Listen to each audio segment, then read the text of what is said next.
Good afternoon, ladies, gentlemen, boys and girls. Assalamu alaikum wa rahmatullahi wa barakatuh. My name is Ahmed or Big Ak, and today I want to be going ahead and asking a very simple question. Now, this question might be a little bit controversial. This question may irritate a couple people or emotionally charge them just by hearing it. But this is probably because you have love or great respect for this person that I'm going to ask this question on. Now, I'm going to go ahead and ask the question, is Umar Ibn Al-Khattab a Quranist? Does that mean he only believes in the Quran and he does not believe in the Sunnah of the Prophet? He does not follow the Sunnah of the Prophet. He only believes in the Quran and the Quran alone. What Allah subhanahu wa ta'ala has ordained directly to the Prophet, not what the Prophet has gone ahead and told you by himself, right? Now, the reason I'm going ahead and asking this question is I just watched a full debate, a 28-minute debate, which is not a full debate because Ali Dawah cut it up and clipped it up, and you can tell by watching it. But Ali Dawah pretty much goes into this debate with a Quranist. Ali Dawah is a very big Sunni YouTuber. I think he is a little bit more towards the Salafi side of the religion. He's not more of like mainstream Sunni Islam. He's a little bit more into the deeper parts of it. But to say the least, Ali Dawah sits down here with his sheikh and he has a conversation with this Quranist. This Quranist, I've seen him online quite a bit. He's pretty popular. And he believes in only the Quran. He denies all hadiths. He does not believe Sunni, Shia, any of this stuff. He just believes the Quran is preserved. The Quran is perfect. And Allah subhanahu wa ta'ala put everything I need in there. And therefore, that's all I believe in. And they're having this debate. Now, Ali Dawah and his sheikh call this gentleman a kafir.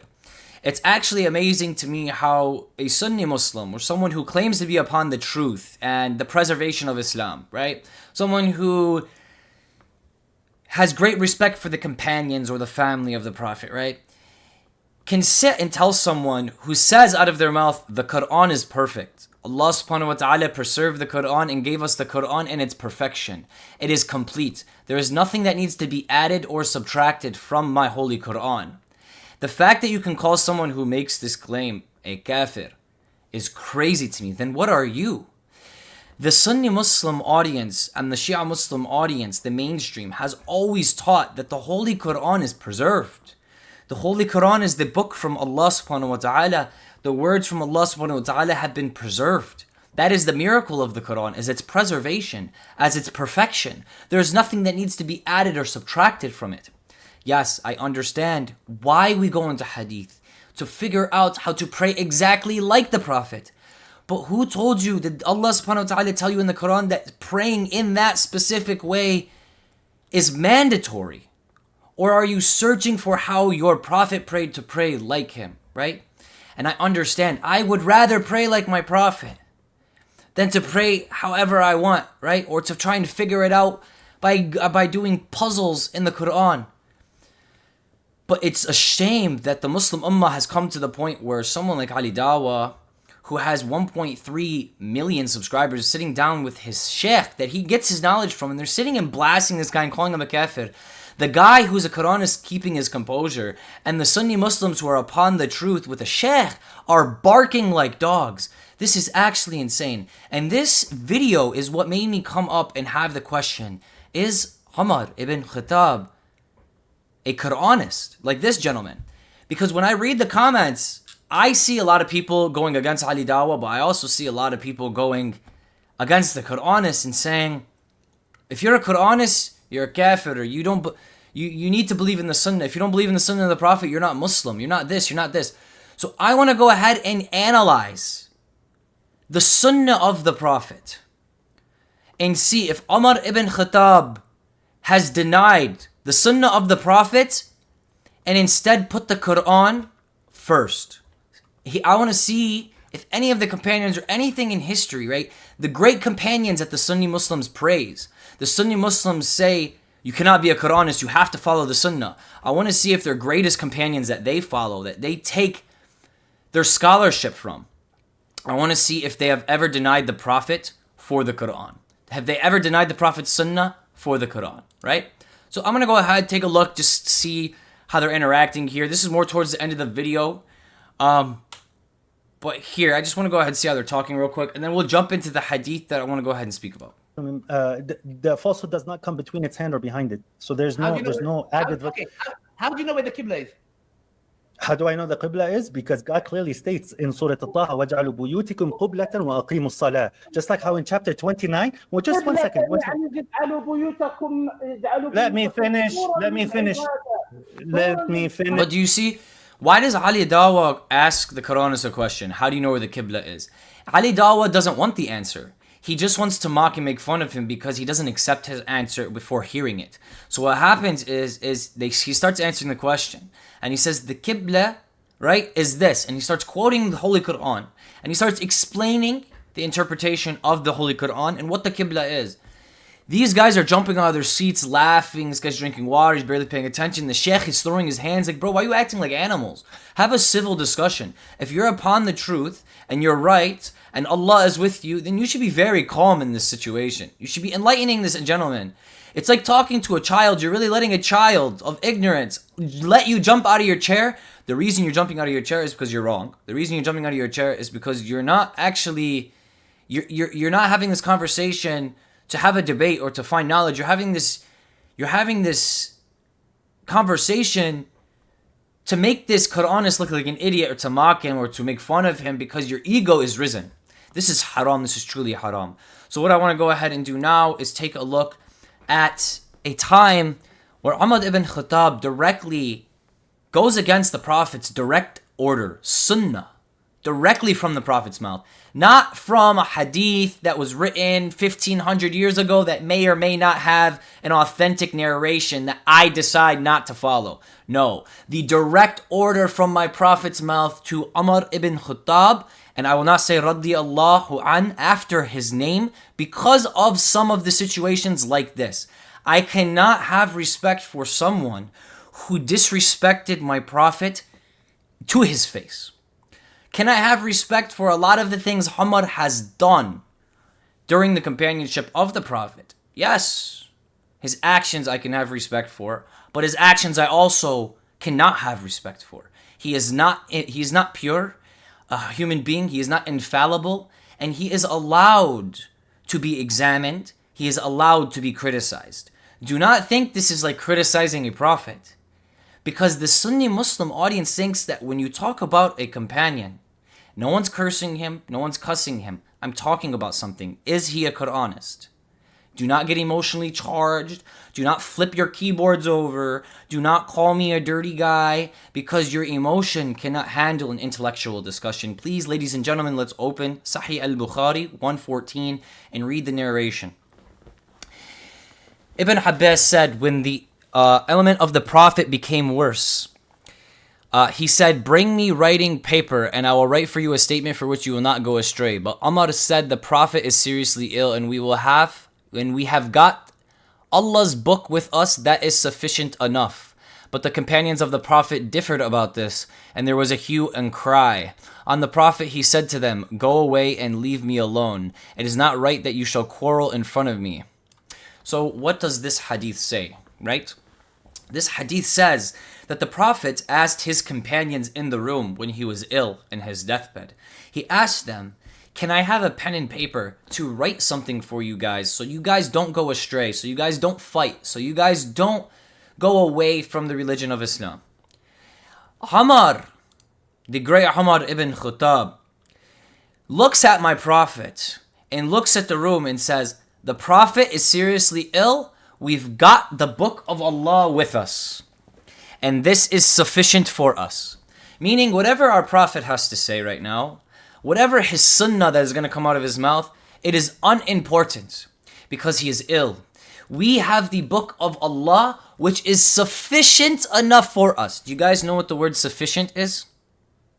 Do you guys know what the word sufficient is? Sufficient enough means it's good enough. That means that the Prophet is less than this Quran. And if the Prophet has something to say or he has a statement to write on a pen and paper so his companions don't go astray, Umar doesn't need it because the Quran is sufficient enough. Does this make Umar ibn Khattab a Quranist? Someone who directly denies the Sunnah of the Prophet. The Sunnah of the Prophet is that pen and paper. The Prophet wanted that pen and paper to make a statement so that his ummah and his companions would not go astray. And Umar denied it, telling him the Quran is sufficient enough. Is Umar Ibn Al-Khattab a Quranist by this standard? If a modern day Muslimin was to deny the Prophet face to face for the Quran, would the Sunni Muslim audience, would Ali Dawah, would his Shaykh, would the commenters, would they call that person a Quranist? If I deny a hadith, an authentic hadith, if I deny an authentic hadith, and I say, no, I will take the Quran's word instead, am I a Quranist? This is the thing. If you deny all hadiths, are you a Quranist? How could you deny the one who is the Sunnah, speaking it from his mouth? There's a difference, like I said before, between denying Sahih al-Bukhari or Sahih al-Muslim, books and transcriptions that came 200, 300 years after my Prophet's death, books and narrations that could be authentic or not authentic, that could be questioned, that have lateral stories to them. This is different. This is a discussion of history and determining what I should believe or not believe based off of credibility. But when the Prophet of God is speaking directly to you and you are denying his direct sunnah for the Quran in your hand, how are you not a Quranist? Bismillah. For those who don't believe this is an authentic narration, we were reading Sahih al-Bukhari 114. This is also in Sahih al-Bukhari 5669. When Allah's Messenger was on his deathbed in the house, when some people were amongst, who were Umar Ibn Al-Khattab, the Prophet said, come and let me write you a statement after you will not go astray. Umar said the Prophet was seriously ill. Seriously ill, and you have the Quran. So the book of Allah is enough for us. It's enough for us. It's sufficient enough. We don't need what you have to say, my Prophet, bro. Your sunnah is irrelevant because we got the Quran. What's the point of the Prophet's sunnah if I have the Quran? So Umar, what's the point of learning how to pray from the Prophet if Umar has the Quran? What's the point of learning how to do anything from the Prophet for Umar if he has the Quran? Why make this statement directly to Rasulullah? It enrages me, ladies and gentlemen, when I talk about stuff like this. It enrages me because when you speak to my Prophet in this way, when I hear the people conspired against Nabi Isa alayhi salam, when I hear the Jewish people started worshipping a golden calf in front of my Prophet after he split the sea, Nabi Musa alayhi salam, when I hear the disrespect first handed to a Prophet of God, when I hear that my Prophet Joseph, Nabi Yusuf alayhi salam, was thrown in a well by his own brothers, by the sons of a Prophet, it enrages me. When I hear Umar Ibn Al-Khattab, who is supposed to be one of the greatest men in Islamic history to the Sunni Muslims, one of the most praised men, is sitting there and telling my Prophet, we don't need to hear what you have to say because the Quran's enough, we don't need your sunnah. My Prophet's laying there sick on his bed. It enrages me. So no. You guys are not going to come to my comment section and get upset with me and tell me, oh, this is like, yes, I'm allowed to be upset. This is my Prophet, this is my Rasul I have great love for. How dare someone, a companion or not companion, a family member or not a family member, disrespect my Prophet in this way? This enrages me. And it didn't just enrage me, it didn't just upset me. What happened after this? The people present in the house differed and quarreled. What does that mean? They argued upon it. They said, Umar, are you crazy? Why are you talking to our Prophet like this? The Quran is enough when our Prophet is trying to give us sunnah? And they argued upon it. Yeah, the Quran is enough. We don't need to know what this... This is what is being said. Some said, go near so that the Prophet may write you a statement so you don't go astray. While others said, as Umar said when they caused a hue of cry before the Prophet. Some took Umar's side and said, we don't need the Prophet's sunnah, the Quran's enough. The others in the room were arguing with them and said, we need to hear the Prophet's sunnah. What is coming out of the Prophet's mouth is of Allah subhanahu wa ta'ala. He is our Prophet. So is Umar and the people who took his side Quranist here? This is my deep question. This is my actual question I need to understand here. It was unfortunate that Allah's Messenger was prevented from writing his statements for them because their disagreement and noise. So much so, he kicked them out of his house because they don't want to hear it. He said, let me write a statement so you don't go astray. They denied his sunnah and put the Quran here, which caused them to go astray and argue in front of the Prophet's face. Subhanallah. My Prophet utters the words, let me write you a statement so you don't go astray. And they start arguing in front of his face and go astray in front of his face within seconds. And who is the cause of this fitna in the room in front of my Prophet? Umar Ibn Al-Khattab. Is he a Quranist? The third time, Sahih al-Bukhari 4431. If this is not authentic enough for you, if Umar didn't do this, then I don't know if you're Sunni, I don't even know if you're Shia, I don't know if you're Muslim, if you can deny these hadiths. If you deny these hadiths, you have to deny the whole entire Bukhari. You have to deny the whole entire Sahih Muslim. Because this is authentic as it gets, bro. This is 3 statements from some of the most reliable narrators. Thursday, and how great that Thursday was. The element of Allah's messenger became worse on Thursday, and he said, fetch me something so that I may write you, after which you will never go astray. Never go astray. This is something that will never allow these people to go astray. The people presented there differed in this matter, and it was not right to differ before the Prophet. What does this say in the hadith? It is not right to differ before the Prophet. Some said, what is wrong with him? Do you think he is delirious? Subhanallah. The people who took Umar's side in the room, who didn't want a prophet to write a message, who thought the Quran was sufficient enough, the people in that room were questioning if my prophet was delirious. Subhanallah. My prophet delirious. The messenger of Allah, delirious. Rasulullah, the most loved by God, delirious. It's truly remarkable when I read some of this stuff. How, as Sunni and Shias, do you sit down and argue when stuff like this is sitting in your face and you praise people like this? It's fine. Praise his efforts. Praise the things he did. Umar Ibn Khattab did good things. But he also did very bad things. He's not infallible. He's not your prophet. You're not supposed to praise him to the level over your prophet. And you know what makes me sick? And you guys are going to see in my comment section. You guys are going to see in my other comment sections. When I have educational discussions like this, you will see in the comments people throwing the Prophet Muhammad, peace and blessings be upon him, down and putting Umar up, defending Umar in this situation and putting their Prophet down. Subhanallah. These people call themselves Muslimin. These people call themselves followers of the Sunnah of the Prophet, but they follow Umar ibn Khattab. They follow Abu Bakr. They follow Ibn Walid. These are the people they follow. And to the Sunni Muslims and to the Shia Muslims, you guys don't follow your Prophet either. You guys follow hadith and crazy stuff and smack yourselves. Bro, calm yourselves down. It's not like this is, and I'm sorry guys, I'm screaming at my mic right now. I'm screaming at my screen. My heart and my soul cannot take this anymore.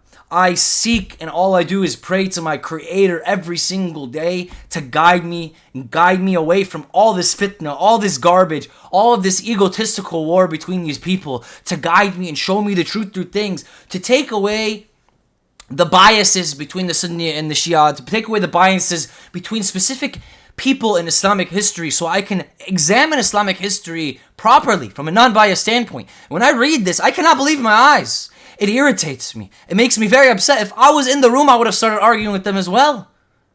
Who are you to tell my prophet he cannot speak or make a statement? Whew. So they went to the prophet and asked him again. The prophet said, leave me, for my present state is better than what you call me for. So what does the prophet do? He kicks them out of his house. He kicks them out of his house because he says, my sickness and illness is better than what you guys are doing here. All I wanted to do is write a statement for you guys so you wouldn't go astray, and you guys have already gone astray. Get out of my home. So, my question here, ladies, gentlemen, boys and girls, is Umar ibn Khattab a Quranist? Can you look your prophet, peace and blessings be upon him, directly in the eyes, deny his sunnah directly in his face, cause a fitna in the room that gets everyone kicked out of his home, to then tell your prophet the Quran is sufficient enough? Is that not exactly what a Quranist is? And if so, or if not, go ahead and let me know if Umar Ibn Khattab is a Quranist by these standards. Assalamu alaikum rahmatullahi wa barakatuh.